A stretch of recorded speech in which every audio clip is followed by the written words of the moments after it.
Hello, everyone. I just came across a very well detailed video that breaks down what governance is all about when it comes to federal government and state government, and what powers the governors have and what powers a president has. Just breaking it down in a way that is in a very simple manner that makes it, that one can easily understand. Because you have a lot of time where people are saying that, oh, you should focus on your state governor, leave the president alone. Why are you focusing on federal government? Have you focused on your local government? Have you focused on your state government and all of that? And he breaks it down and gives reasons why people should be very interested and very focused on the presidency, on the federal government. And beautifully, his handle is at big underscore mark on TikTok.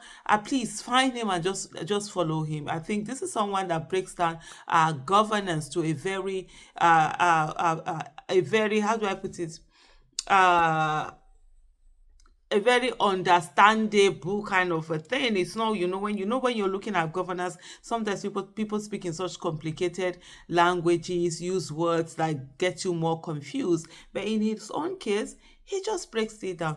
Take a listen. Listen to him, please. These are the things you need in Nigeria for your life to be good. You don't pass like this. So in this video, we're going to look at these things and find out who is capable of giving you all this, your governor or the president. I'm going to explain this in layman terms because I've discovered that education in Nigeria is just about cramming and vomiting what you've crammed. There is no part of it that involves thinking. So that's why I want to do the thinking for you. And after this video, if you still don't get it, I'll probably delete my account and know that I cannot help you.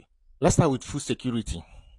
Let's say your governor collects that allocation this month and decides to say, okay, I'm going to buy some farm equipment, I'm going to distribute fertilizer, or you're going into farming. You will collect and go into farming, right? To produce food, right? Herdsmen will come and invade your farm and destroy it. And who is responsible for the security, internal security? Who is responsible? The police. The police is under the control of the Inspector General of Police. The Inspector General of Police is under the control of the President. State governors don't even control the state commissioners of police. They are under the control of the IGP. Are you aware that even if your state government decides to set up a security outfit like Vigilante, the corrupt police will still connive with the criminals and nothing is going to change? Are you aware that in some states in the north, farmers have to pay tax to bandits? That is why you buy food costly, because after producing, they will pay tax to bandits. Are you aware? Let's move on to enterprises, business, and manufacturing. Let's say your governor collects the allocation this month and decides, okay, I'm going to empower you to go into business or manufacturing, or yeah, take 5 million naira. And you carry 5 million naira and invest in this Tinubu economy. Are you aware that your money will sink? Businesses are leaving Nigeria. Why do you think businesses are leaving Nigeria? Because there is no enabling environment for them to thrive.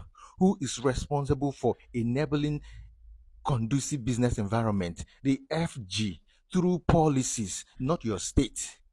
Are you aware? Let's talk housing. How much do you pay for rent now? How much do you pay? How much do you pay? Why do you think it's expensive? Ask your landlord. It is the dollar. Yes, because majority of what they buy to build your house are imported, right? Now, if they have to deal with exchange rate, look at what the dollar is to naira and finish building the house. What do you think is going to happen? They will give it to you cheap. So who's responsible for the exchange rate? Is it your governor? Is it your governor? No, answer me. Is it your governor? Education. Now, let's say your governor collects the allocation and decides, okay, I'm going to give you free education. I'm going to pay your fees. I'm going to do this one. Oh, yeah, finish that school and come and get a job. Let me see.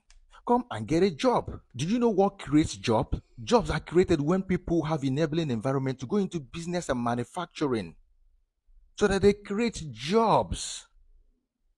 There are no jobs because people are not investing their money. Look at Dangote, he's crying. His refinery, he was investing in it to hopefully create jobs for you. But look at what's happening to him.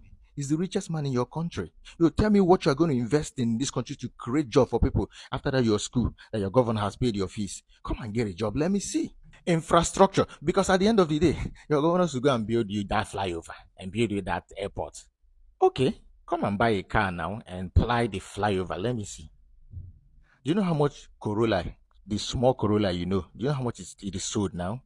Tokumbo, not new one, Tokumbo. Why do you think it is so? Dollar. Dollar.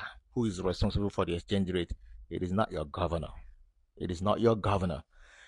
Internal security. What else do I need to say there? What else do I need to say there that hasn't been said? You see, policies, policies to end economic hardship in Nigeria, it will be through policies, not through palliatives. It is never through palliatives. It is good to hold everybody in government accountable, but the buck stops at the president's desk.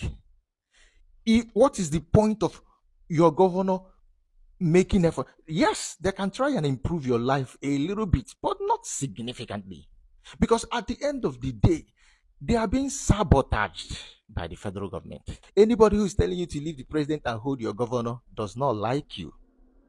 Policies will change your fortunes, and those policies are going to be made at the top, because everything in this country, just like the security architecture, the police that I talked about, is centralized. It is centralized, meaning that the control is from one source. Think about the electrification of your house, the wiring and everything. When you have the central control box, right? If you go there and off it, if you like, go to the kitchen and try to on your kitchen socket, it will not come on, because at the center, at the central control, you have put it off. That's how it works. Oh my goodness, Hopper. he nipped everything in the bud. Check, check, check, check, check. He just explained it in such, terms, in layman's language that every one of us, can understand. In terms of food security, at the end of the day, without security, nothing can be done. Farmers, people are crying that, oh, food are expensive. Farmers have been driven away from farms. Farmers have been killed. Farmers are in IDP camp. How then do you expect to find food that is cheap? And it's only the federal government that controls the security architecture. I've said this thing many times. Me and governor, we literally have the same power. And I talk, we go talk. You and governor, you literally have the same power. And I talk, una go talk. It has to be the commander in chief. Even a governor cannot instruct a constable to do anything. So he is not really the chief security officer of his state. He's just there by mouth. And the security votes that they give them, that's what they just use to buy vehicles for police, use it anyhow. No one knows what they use it for. So at the end of the day, security is all there. You talk about enterprise, enabling environment for businesses to thrive. It has to be federal government. When businesses don't thrive, hey, like he did say, people are not going to invest. You're not going to see job. In short, more people will be thrown into the labor market, because the businesses that will be closing down, the businesses that will be leaving the country, they will retrench people, right? They will sack people, and then these people will now be competing for the few jobs that are already there. Housing, he talked about education, infrastructure, internal security, how all of these are related, and focus on state, on federal government. That notwithstanding, it's not saying that, oh, there are not certain areas that you're supposed to hold on to the state government. But when they try to gaslight you and tell you to focus on this thing, that's absolutely crazy, and that's not the way that it should be done.